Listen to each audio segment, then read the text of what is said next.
Bonjour et bienvenue sur Autrement Femme, le podcast pour s'épanouir et se réaliser.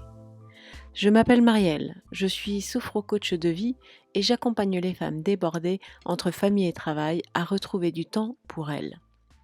Chaque mercredi, je t'invite donc à sortir de la boîte pour aller à la rencontre de toi-même. En apprenant à gérer tes émotions, à comprendre le fonctionnement de ton cerveau et de ton corps, ou en questionnant les injonctions de notre société, tu pourras y voir plus clair et faire tes choix. Je te transmettrai aussi des outils simples et actionnables pour changer ton quotidien et je partagerai avec toi mes expériences et celles de mes invités qui nous ont permis d'envisager pas à pas la vie autrement. Alors, si être femme autrement te parle, n'hésite pas. Abonne-toi à ce podcast et choisis de t'aventurer vers la vie dont tu rêves. Pour ce deuxième épisode, je t'invite à prendre du temps pour toi. Un temps différent, un temps où tu vas te mettre au centre de ta vie, où tu vas devenir ta priorité. Et notamment quand on est dans une dynamique de vie hyper chargée avec des multiples activités et de multiples obligations, et bien finalement, prendre du temps pour soi, de qualité, est devenu secondaire. Alors, pourquoi ? Quand on est débordé, quand on a la tête dans le guidon, c'est parce qu'on essaye de répondre à tout un tas de missions et de rôles et d'obligations qu'on a dans la vie. Si tu es mère, tu dois t'occuper de tes enfants, de leur éducation, de leur gestion au quotidien. Tu dois être à l'écoute. Si tu es épouse, si tu as un conjoint, tu fais en sorte que ton couple fonctionne et aille dans le bon sens. Tu es aussi fille ou sœur et tu dois mettre du temps et de la disponibilité pour, pour ta famille. Tu es aussi employé, chef d'entreprise. En tous les cas, tu as une vie professionnelle et une vie sociale que tu essayes de mener à bien. Et dans tout ça, tu es une super organisatrice. C'est toi qui gères un petit peu le calendrier, l'agenda de tout ce petit monde. Les autres comptent sur toi pour cette gestion du temps et cette organisation. Tu es une super gestionnaire de ton foyer, de ta maison, de ton environnement. Tu as tout mis en place pour faciliter la vie de tes proches. Mais quand tu fais tout ça, quel temps il reste pour toi ? Et si tu n'as pas de temps pour toi, tu vas commencer à ressentir de l'épuisement, tu vas commencer à être fatigué et à ne plus vivre les choses comme tu le souhaitais au démarrage. Peut-être que tu vas devenir négatif, tu focalises sur ce qui ne va pas. Tu accuses les autres, tu accuses les circonstances. Tu subis du coup, tu subis les autres et les activités, tu subis des situations du fait de ta fatigue et de ton épuisement. Tu subis tes émotions négatives, tu n'as pas le temps de t'y arrêter, tu les rejettes, tu les repousses pour dire mais non, là je suis en train de faire ce qu'il y a à faire, donc je ne veux surtout pas ressentir quelque chose de désagréable. Tu deviens fataliste puisque tu n'envisages pas la suite forcément dans de meilleures conditions. Bref, tu n'es pas très heureuse, mais quand tu n'es pas très heureuse, tes proches non plus. Ça se diffuse en fait. Donc tu culpabilises. La culpabilité, c'est terrible comme émotion. Tu prends tout sur toi et tu te dis que tu fais pas assez bien, que c'est de ta faute, que si tu faisais les choses autrement, etc. Tu es dans un cercle vicieux qui te fatigue, qui t'épuise, dans lequel tu es débordé et dans lequel tu n'arrives pas à reprendre le contrôle. Tout se passe autour de toi et toi tu cours après. Et aujourd'hui, je vais te proposer de reprendre le contrôle, de te rendre compte qu'en fait, tu as un grand pouvoir et tu as des capacités à agir sur ta vie. Si tu veux un résultat différent, qu'est-ce que tu peux mettre en place de différent pour changer les choses, pour changer ta perception ? Et la clé, elle est où ? Elle est de quelque part de devenir égoïste, de te remettre au centre de ta vie, de te remettre en priorité au centre de ta vie pour pouvoir produire et dégager et choisir ce que tu vas donner ou ne pas donner au reste. Si tu deviens cette priorité, tu vas te permettre de changer ton regard, permettre de changer tes pensées et du coup permettre de changer ton ressenti. Donc voilà, aujourd'hui je vais te donner quelques exercices très concrets pour expérimenter une nouvelle façon, une nouvelle habitude en prenant quelques minutes par jour pour toi, pour pouvoir faire de l'introspection et du coup agir sur l'ensemble des domaines de ta vie. C'est le moment ou jamais d'expérimenter ça pour implémenter cette nouvelle habitude pour que tu te rends compte, expérimente, rends-toi compte des bienfaits que ça peut t'apporter et tu pourras peut-être ensuite le mettre en place dans ta vie. Je te souhaite une belle découverte. Les exercices donc que je vais te proposer aujourd'hui sont destinés à prendre du temps pour toi chaque jour. Je te propose d'envisager entre 5 minutes et 15 minutes par jour d'instaurer un temps, une nouvelle habitude rien que pour toi. Et pendant ce temps, je vais te proposer 3 exercices.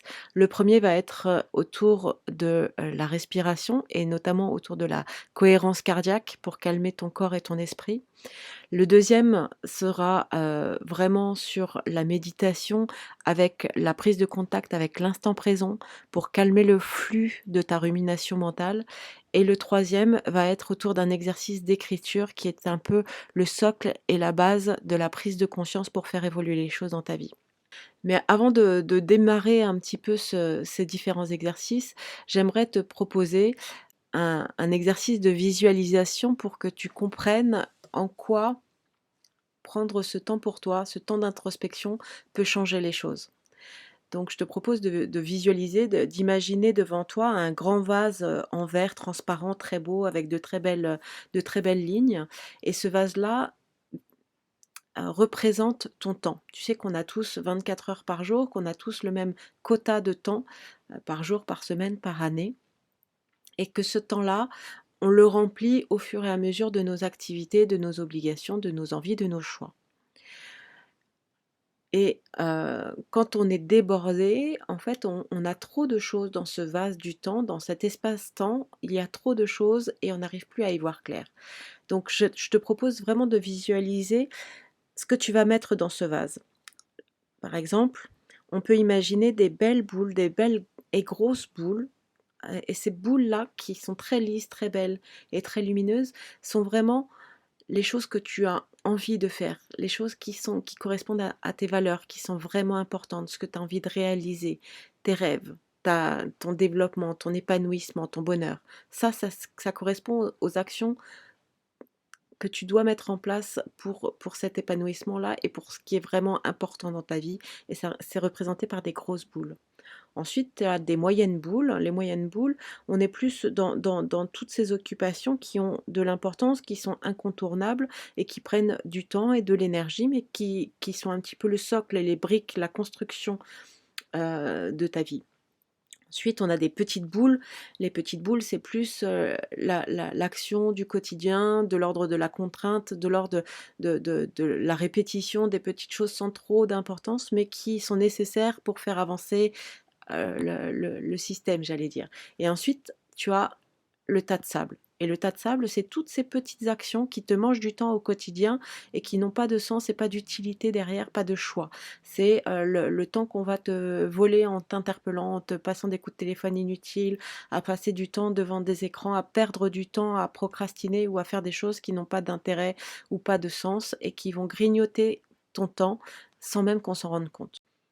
Et quand tu vois ton vase, l'invitation aujourd'hui, c'est de choisir ce que tu vas mettre en priorité dans ton vase. Parce que si tu ne choisis pas, si tu laisses aller la vie, s'écouler la vie, ben ça va faire comme un sablier. Tu vas d'abord remplir ton vase avec le sable, puisque tu vas répondre à toutes les interpellations, à toutes les demandes au fur et à mesure qu'elles arrivent. Ça va se remplir de sable au fur et à mesure de tes coups de fatigue, de tes envies, de tes pas envies. Ça va se remplir. Ensuite, tu vas quand même mettre les petites billes parce qu'il faut bien manger, dormir, faire le minimum. Ensuite, les billes moyennes parce qu'il faut quand même répondre à l'organisation et à la planification. Et là déjà, tu sens que tu es obligé de forcer pour tes billes moyennes qui n'ont déjà presque plus de place. Et alors, tu comprendras très vite qu'en fait, tes grosses billes, elles n'ont plus la place du tout dans ta vie. Et c'est là où on va vers l'épuisement, vers la négativité, vers le pétage de plomb. Parce qu'en fait, ta vie s'écoule sans que tu mettes les choses importantes et qui ont du sens pour toi dans ton temps de vie. Le développement personnel, et ce que je t'invite à faire aujourd'hui, c'est de reprendre ton vase à vide et de commencer par y mettre les grosses boules, ce qui est important, en réfléchissant, en planifiant, en choisissant de développer telle ou telle action ou de développer telle ou telle priorité pour mettre ces grosses boules importantes et brillantes et lumineuses dans ton vase d'abord. Ensuite, tu pourras y mettre les boules moyennes qui viendront se positionner correctement autour et s'organiser autour. Ensuite, les petites billes trouveront encore leur place dans les interstices et tu verras qu'il y aura même la place pour ce sable qui va finir de remplir ton vase.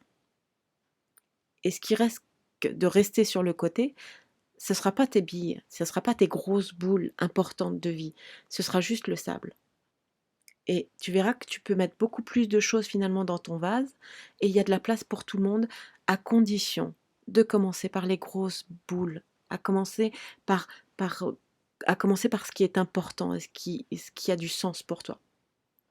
Donc je te propose de garder cette image du vase du temps dans ton imagination, dans ton imaginaire et de vraiment partir dans cette démarche avec ces exercices que je vais te proposer aujourd'hui, de pouvoir choisir ce que tu vas mettre en priorité dans ta vie.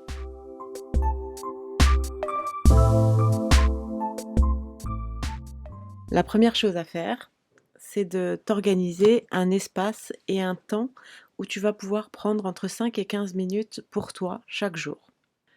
L'environnement est hyper important dans le sens où il faut que ce soit un endroit où tu sois bien, un endroit où tu sois au calme et un endroit où on ne va pas te déranger. Et aussi, le moment est important puisque si tu ne le prévois pas, tu vas l'oublier ou tu vas pas avoir le temps de le placer. Alors que si tu l'anticipes, tu choisis à quel moment tu vas être le plus disponible pour cet espace qui t'est destiné. Donc à toi de choisir, chacun son rythme, il y en a pour qui c'est le matin très tôt, il y en a pour qui c'est le soir. On est en ce moment dans des conditions un petit peu particulières, ça peut être après le repas, peu importe. Le tout, c'est que tu visualises et que tu projettes et que tu informes dans un espace, sur un temps donné, un moment qui ne sera qu'à toi et où tu sais que tu vas prendre ce temps-là pour toi.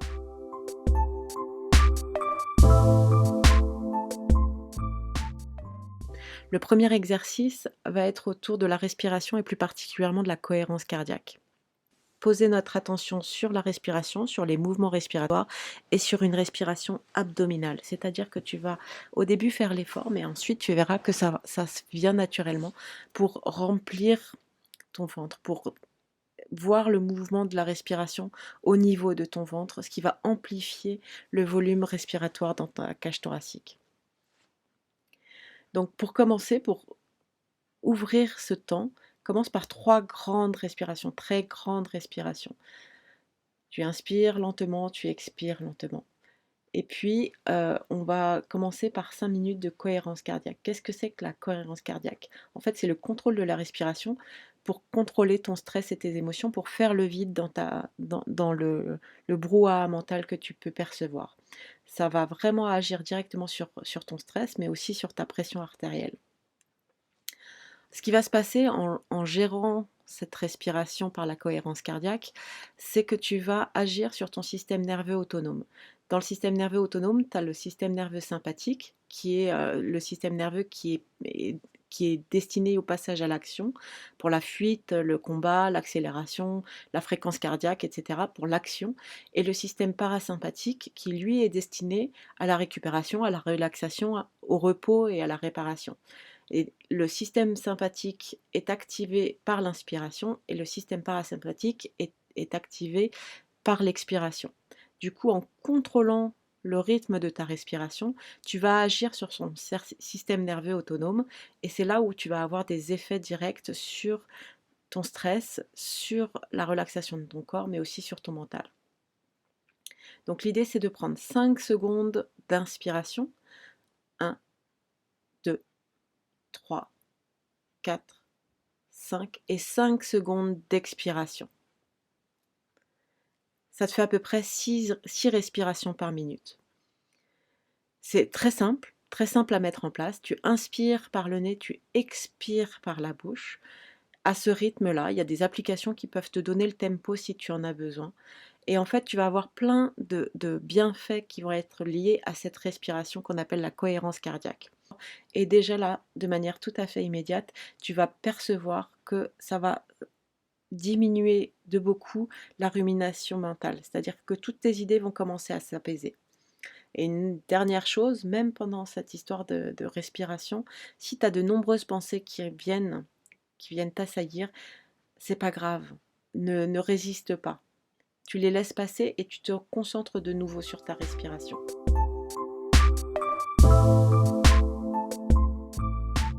Maintenant que tu as passé quelques minutes concentré sur ta respiration et sur ton rythme respiratoire, tu es prêt à méditer. Ou en tous les cas, tu es prêt à instaurer du silence dans ton esprit. Donc, je te propose de continuer à te concentrer sur ton rythme respiratoire, mais tu peux aussi être à l'écoute des ressentis dans ton corps, juste faire le silence, parfois te concentrer sur le troisième œil, en tous les cas, instaurer un silence intérieur. Et je vais te proposer un exercice simple qui va aussi te permettre de te connecter à l'instant présent et à diminuer encore toutes les pensées qu'on peut avoir par rapport à la rumination mentale, au passé, au futur, à ce qu'on a à faire et à tous ces stress-là. C'est l'exercice des 5. L'exercice des 5, c'est que tu vas commencer par utiliser tes 5 sens pour te reconnecter à l'instant ici et maintenant, à ce qu'on appelle l'instant présent. D'abord, tu vas regarder autour de toi et observer 5 choses de manière précise. Pas juste, ah oui, il y a une trousse sur mon bureau. Non, je regarde l'objet, je l'observe ici et maintenant. Quelle est sa couleur? Quelle est la lumière qui tombe dessus? Comment est-ce que c'est posé? D'observer pour de vrai chacun de ces objets. Tu observes 5 objets. Ensuite, tu vas observer 4 ressentis de toucher dans ton corps. Tu vas te concentrer sur la sensation du tissu sur ta main, par exemple, la sensation de ta main sur ta cuisse, la sensation d'une petite tension dans le cou peut-être ou dans les jambes. Voilà, tu vas aller chercher 4 ressentis physiques dans ton corps à l'instant présent. Ensuite, tu vas écouter 3 sons. Qu'est-ce que tu entends autour de toi? Y a-t-il 3 choses que tu puisses écouter maintenant? Est-ce que ça va être un bruit de la maison? Est-ce que ça va être le bruit de quelqu'un dans la maison? Est-ce que ça va être un bruit de la nature ou de la vie à l'extérieur en fonction du lieu où tu te trouves? Tu trouves 3 sons que tu entends, que tu perçois et tu portes ton attention sur chacun de ces sons, quelques instants. Ensuite, tu vas essayer de percevoir 2 odeurs. 2 odeurs, si tu as mis une bougie, s'il y a un produit ou un objet qui a une odeur particulière autour de toi, essaye de percevoir 2 odeurs et de te concentrer sur chacune d'elles. Et enfin, de pouvoir identifier un goût que tu as dans la bouche. Quelle est la sensation que tu as dans la bouche au niveau de ton goût? En reportant ton attention ainsi sur les 5 sens, tu es vraiment dans une connexion à l'instant présent et le silence est bien plus facile à instaurer. Sois bienveillant avec toi-même. Ces exercices-là prennent du temps, on met des années à prendre plaisir, à se poser et à goûter ce silence et à le laisser durer. Au début, ça peut durer que quelques instants. Et par la suite, tu apprendras à savourer et à te poser un petit peu plus longtemps. Si déjà tu prends le temps de quelques minutes de cohérence cardiaque et de prendre juste de faire un tour avec tes 5 sens, c'est déjà énorme.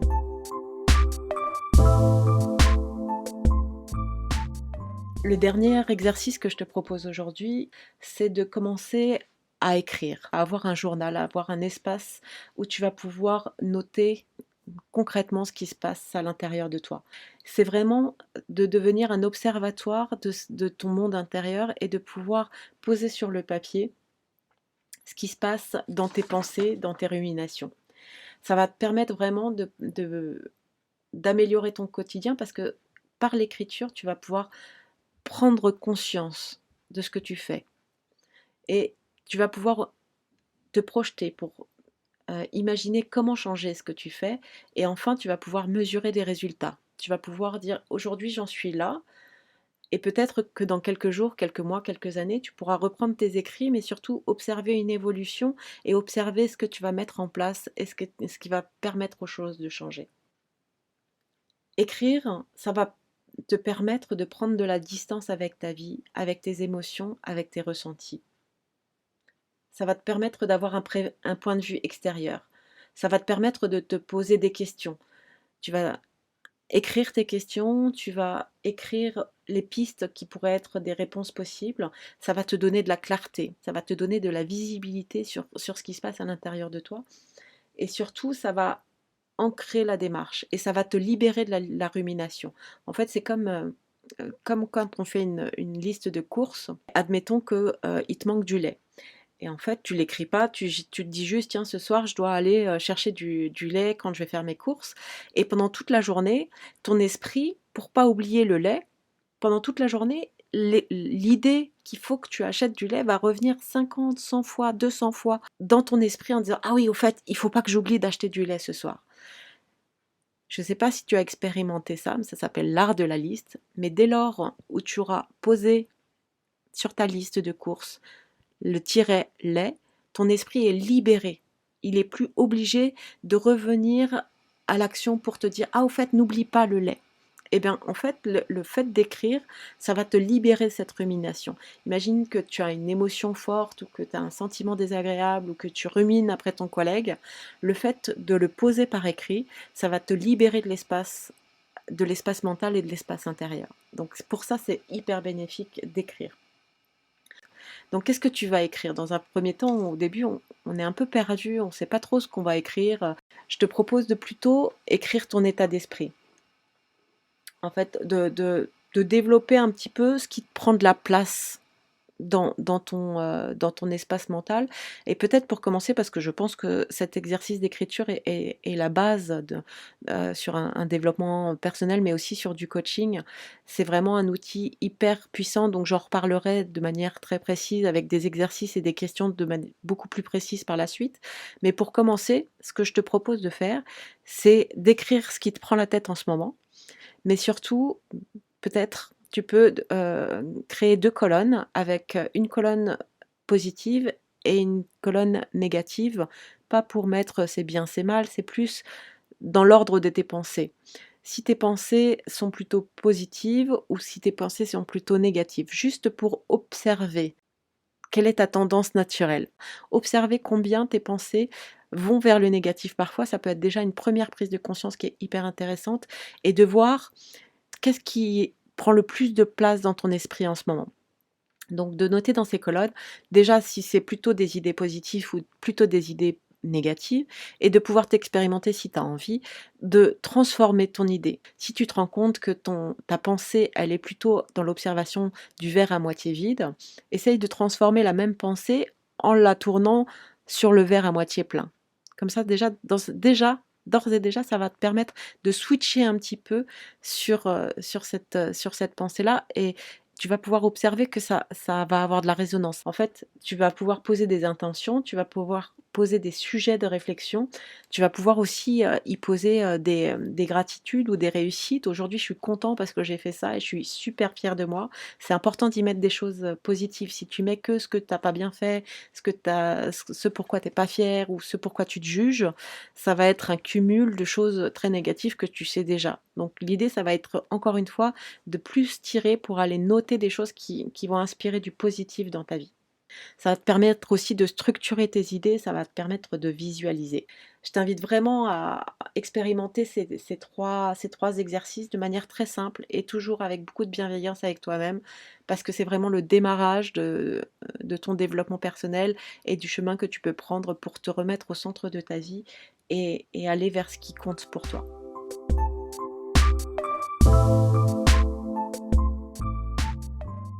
Pour terminer cet épisode, j'ai envie de te partager les éléments qui ont été déclencheurs pour moi dans ces nouvelles habitudes de développement personnel qui ont vraiment changé ma vie, en fait. La première fois, je venais d'être maman.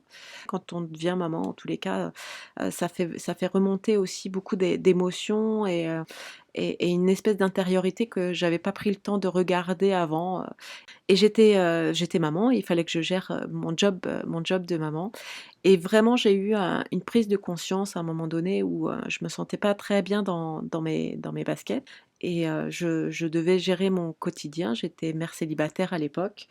Et j'avais donc la responsabilité de tenir la boutique pour ce bébé qui venait de rentrer dans ma vie. En regardant cet enfant, je me suis dit, si je règle pas aujourd'hui ce que j'ai à régler pour moi et pour aller mieux dans ma vie, je vais tout lui transmettre. Et en fait, ça a été mon premier moteur. J'ai regardé cet enfant et je me suis dit, si je le fais pas pour moi, c'est elle qui va trinquer. Et ça a été le premier déclencheur. La première prise de conscience pour moi, ça a été vraiment autour de l'arrivée de cet enfant. Le deuxième a été plus léger, j'allais dire, puisque j'ai croisé un bouquin. En fait, j'ai entendu parler, j'étais dans cette recherche de développement personnel et j'ai découvert un livre qui s'appelle Miracle Morning et qui a vraiment transformé ma vie dans le sens où c'est la première fois que j'ai suivi en fait une méthode pour pouvoir prendre un temps pour moi, comme je viens de te le proposer, mais de manière plus complète.